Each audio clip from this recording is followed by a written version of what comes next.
Hi, my name is Joseph Dunnigan, and I'm the Associate Director for the Student Counseling Center here at Oklahoma State University. Hey, I'm Emily Billings. I'm the Coordinator of Training and Education and also one of the clinical counselors at University Counseling Services. Hi, I'm Courtney May. I'm also a clinical counselor at UCS. Hi, I'm Nate Covington, and I'm a clinical counseling intern at UCS. We're so glad you're joining the Cowboy family. Here at OSU, the wellness of our students is a top priority. For the next few minutes, we're going to answer some of the most commonly asked questions about mental health on a college campus.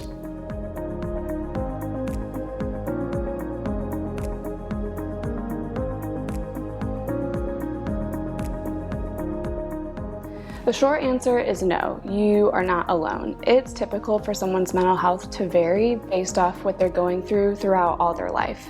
For example, going to college in general is great, but it's also a stressful experience for a combination of reasons. This may be because a person has moved away from their support system and doesn't know anybody on campus yet, or maybe you're having roommate issues, financial concerns, family problems, you're struggling with body image, or just ended a relationship, things like that.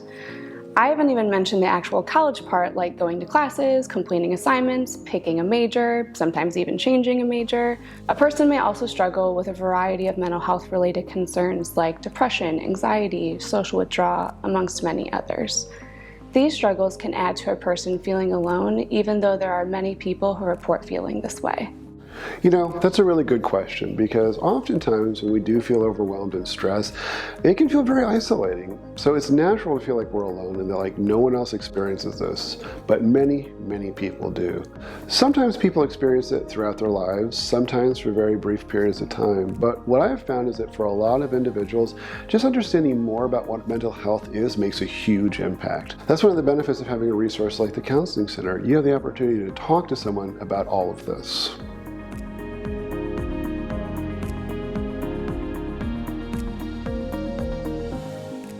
Although the terms mental health and mental illness are often used interchangeably, poor mental health and mental illness are not the same thing.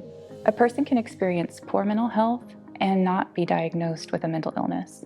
Likewise, a person diagnosed with a mental illness can experience positive periods of physical, mental, and social well-being. Mental health can be thought of as an individual's ability to cope and overcome life's barriers and stressors, or the ability to find satisfaction and pleasure in life. Mental illness is a range of symptoms that meet a list of criteria. A mental illness can significantly impact an individual's daily functioning, impacting how a person thinks, feels, and behaves, as well as how they connect with others. Mental health can be impacted by many different things, such as work, school situations, relationships, family, race, ethnicity, gender, sexual orientation, socioeconomic status, or religion.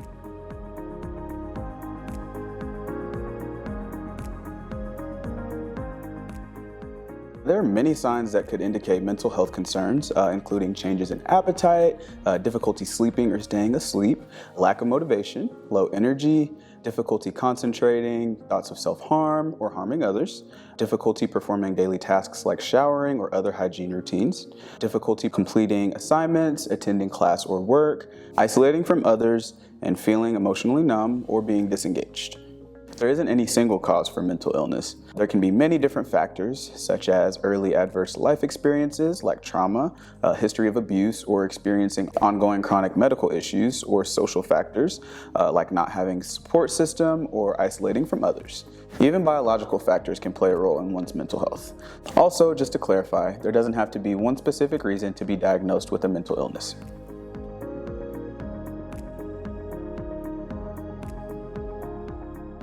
You know, stress is a natural part of life, but it also seems like a really natural part of the college experience. You're trying to get good grades, and you're making decisions that are going to affect the rest of your life. So there's just a lot of opportunity for stress just in the academic sense. And that's not including stress from finances, friends, social pressures, other things that are going on in your life. So I think it's important to recognize that stress is a very natural thing. When we think about stress, it's important to keep in mind that it's our body's warning sign, and it's our body's way of saying, hey, something is going on and we need to do something about it. So when you feel stress, it's very important to recognize what it is and try to think, what can I do to reduce it? And that's where self-care comes in. What are some of the steps you can take to take care of yourself. Make sure you're getting rest, make sure you're taking breaks. Sometimes our natural tendency when we feel stress is to push through and to try to do more work. Sometimes this works, but sometimes this can lead to burnout. So finding a balance between getting work done, but also caring for yourselves is very important. When a person is experiencing stress, using coping skills can be helpful. Coping skills are strategies you can implement to help acknowledge and manage complicated situations and emotions when they arise. There are so many different coping skills to choose from. Some are internal coping skills, like the way you talk to yourself, and some are external coping skills, like something that you can actively do. One way to think about coping skills is that it's like having different tools in a toolbox. You need a hammer in certain situations, and sometimes you need a wrench. So, like tools, it's good to have a lot of different coping skills in your toolbox for different situations and emotions. Some examples of coping skills for stress are listening to music, spending time with friends, exercising, setting boundaries, making a list, doing something creative, going to counseling, listening to the University Counseling podcast, meditation, engaging in positive self-talk, all types of things. Sometimes finding coping skills is a trial and error process, but ultimately what's important is finding coping skills that work for you. Since I talked about healthy coping skills, I also want to highlight some common maladaptive coping skills. First, I want to provide a trigger warning because I'm going to talk briefly about self-harm, and Courtney will be talking about suicide awareness and prevention. Self-harm is an intentional self-inflicted injury that often is used as a way to try to cope with intense, overwhelming emotions. Sometimes people self-harm to feel like they have control, to punish themselves, to sometimes feel something because they feel numb. No matter the reason, self-harm is always something to take seriously. If this is something you're struggling with, I would strongly encourage you to talk with a counselor. Counseling is a safe place where you can talk about these kinds of topics in a confidential space without judgment. At University Counseling Services, we are here for you to talk about all kinds of things, including self-harm and ways to keep yourself safe. I also encourage you to establish some healthy coping skills that work for you instead of self-harming. Another suggestion I have is to seek support from a safe person. This could be a friend, family member, or a significant other. Other ways to seek support are to utilize a 24/7 crisis hotline where a counselor is just a phone call away.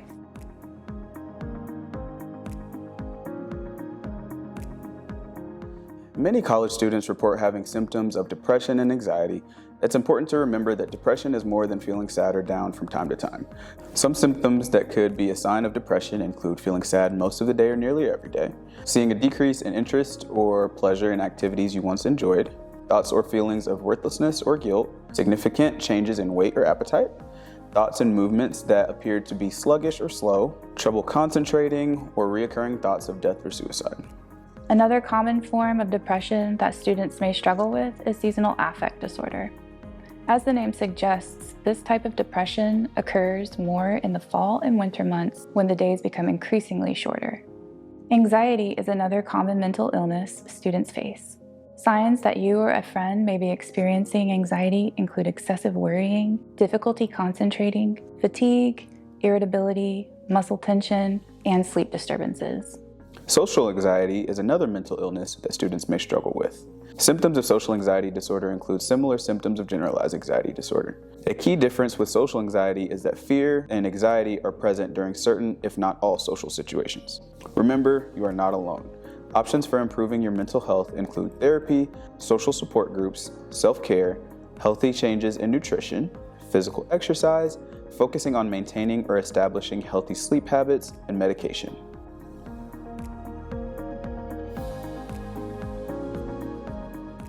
The short answer is you should ask if they are thinking of suicide. Research shows that by directly asking someone if they are thinking about suicide, you will not be putting the idea into their head. By talking about suicide and feelings that someone is experiencing, you're reducing the stigma and shame associated with suicide. Not only that, you are also showing that someone cares by asking if they're thinking about suicide. Warning signs could be, but are not limited to, a noticeable change in behavior, alcohol or drug abuse, obsessions with death, decline in performance or participation in activities, giving away prized possessions, unusual purchases such as weapons or ropes, sudden happiness after a prolonged depression, talking or joking about suicide or dying, withdrawing from family, friends, or saying goodbye to them. Previous suicide attempts, statements about feeling hopeless, worthlessness, or helplessness, inability to concentrate, or chronic pain and frequent complaints of physical symptoms. So what are some ways you can help a friend who's having a suicidal crisis? You can encourage them to talk to someone, whether it be you or someone else they know, or even reach out to a hotline. Don't be afraid to ask questions. Encourage that person to seek treatment and maybe even offer to help them or provide assistance. There's nothing wrong with coming to the counseling center with a friend rather than just telling them to go there on their own. You can recommend that they keep lines of communication open with you, and some things to keep in mind while talking with a friend is try to be respectful and acknowledge their feelings and avoid being patronizing or judgmental. It's also important not to promise to keep a person's suicidal feelings secret. That may feel very natural, but its importance of getting them to talk to someone else can really outweigh the need to keep a secret. Try to offer reassurance and maybe instill hope, and maybe discourage that person from using alcohol or drugs, as that can sometimes make the situation worse. You might see if that person is willing to give up any items that may pose a harm to themselves until they're feeling better. So when we think about mental health and diversity, it's really important to understand that the opportunities and experiences that others have had can impact their access to mental health resources or if they view services as safe. Additionally, the added stressors of discrimination, social injustices, and other pressures can have a significant impact on a person's overall mental health and well-being. In counseling, we're devoted to addressing social inequalities and making services relevant and accessible. So when we're looking to improve our mental health in our communities, sometimes we need allies. Allies are people who can step in, empathize, and really try to help others without judgment. Here are some tips on how you could be a better ally. One great option is to take the QPR training, or Question, Persuade, Refer, which is a suicide prevention training open to all students, faculty, and staff at OSU. For more information on QPR, you can visit the website on the screen. You can also go to the Talk About It Tuesday website and watch educational videos regarding some of these mental health topics. If you or someone you know is experiencing suicidal thoughts, connect with the National Suicide Prevention Helpline by dialing 988. Remember, OSU cares about you. There are a variety of options on campus for maintaining your mental health. At University Counseling, which is located on the 3rd floor of the Student Union, room 320, we offer a variety of services which include individual, group, grief, trauma, and substance abuse counseling. We also offer in-person, online, and over-the-phone therapy options.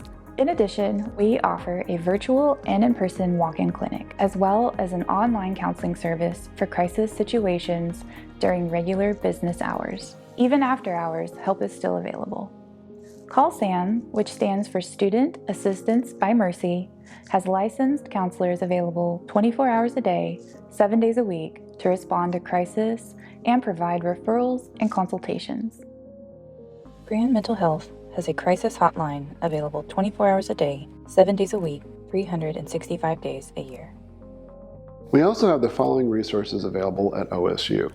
In a case where you're concerned about someone, you might also consider filing a care report. In these cases, rather than speak to the person directly, you can submit a care report to Student Support and Conduct.